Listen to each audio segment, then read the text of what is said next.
Linda with Overbrook Quilt Connection, and I'm going to show you block 5 of Illusion Sampler, but first I wanted to show you the first 3 blocks sewn into a row.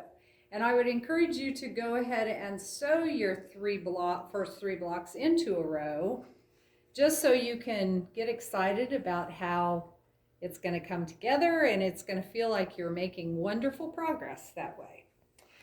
For those of you who noticed that I did the wrong background on block 2, I remade it, and so it's right now, so thank you very much for that. And we're going to get started on block 5. Thank you. So the first thing we will do is make this square unit. And it's just 2 rectangles sewn onto the center square on the sides, and then the top and bottom rectangles sewn on, and it's all pressed away from the center. Then we are going to do, it's sort of like a pineapple block, but we're going to snowball the 4 corners. And so I've got my squares of my number 2 background, and I've drawn a line on those, and I'm going to do the opposite corners first, just like you do in a square and a square. And I'm going to sew those first, and then I'll sew the other 2 squares, and then I'll come back and show you when all 4 are on it. All right, so we have the 4 squares put on. We pressed it away from the center on everything. You'll want to square this up to 6.5 inches. Make sure it's that size before you go any farther.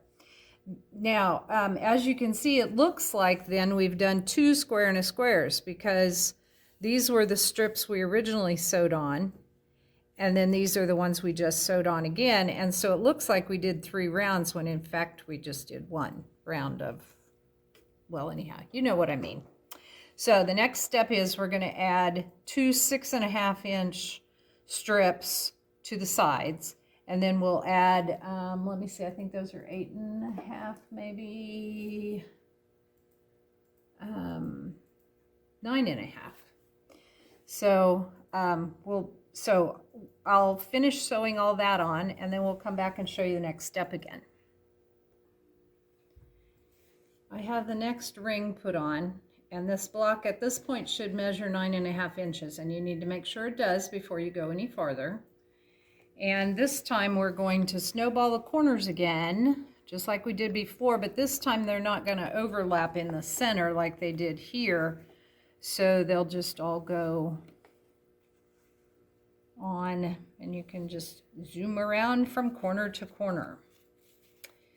And then we'll press those away from center like we did before and trim those off, and I'll come back and show you the next step after that.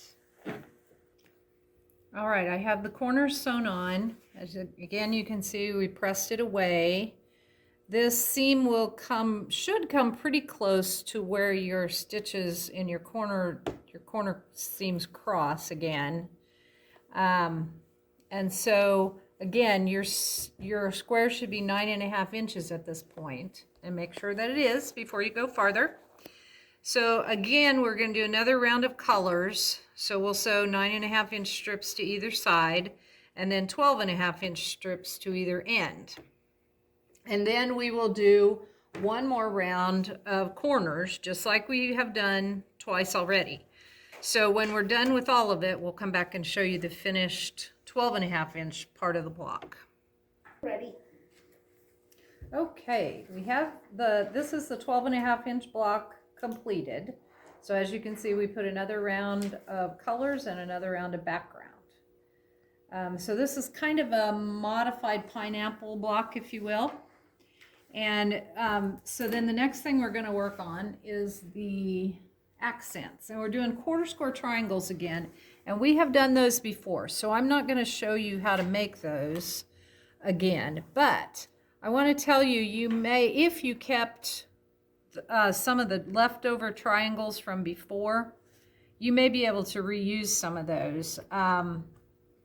They have you cut more squares than you need because, you know, they're mixing up all the colors again. So take a look if you kept them. If you didn't keep them, just cut away the way it says. But if you kept some of those, make sure that the straight edge is that the straight of green is on the outside, which that would make it much less stretchy. If the outside or the long edge of the triangle is really stretchy, then that's bias and you don't want to use it for this. But anyhow, we'll be making quarter square triangles just exactly the same way we did before. And we will do 4 of them that we'll put in a row and then 1 single. And again, just watch your color placement, watch your pressing that's in the book. We're using background 4. I believe that, yeah, that's background 4, yes. And so I probably say this every block, but it's my favorite. I love that. I love the feel of it. I love the look of it. So that's our accent strip, one set of accent strips. Then the other set of accent the other accent strip is a square and a square kind of unit, similar to what we did on the block itself. And so you will start with background 3 squares or color squares, and you'll sew your small rectangles to either side and press it, and then sew the others on. And all of them are pressed away from the center when you sew them on. Then when you sew them together, watch your pressing, because usually one of them is pressed opposite of the other. And so this one, when it's done, will go on this end and it will be pressed opposite of the rest of them. The rest of them are all pressed the same way. So let me finish this up, and I will also go ahead and assemble the block itself because we've already done that in previous blocks too. So I'll just show it when it's completely done.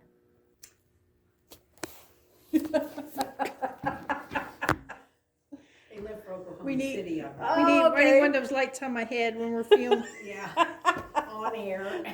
Okay, so go ahead and hit stop. Stop. Yep.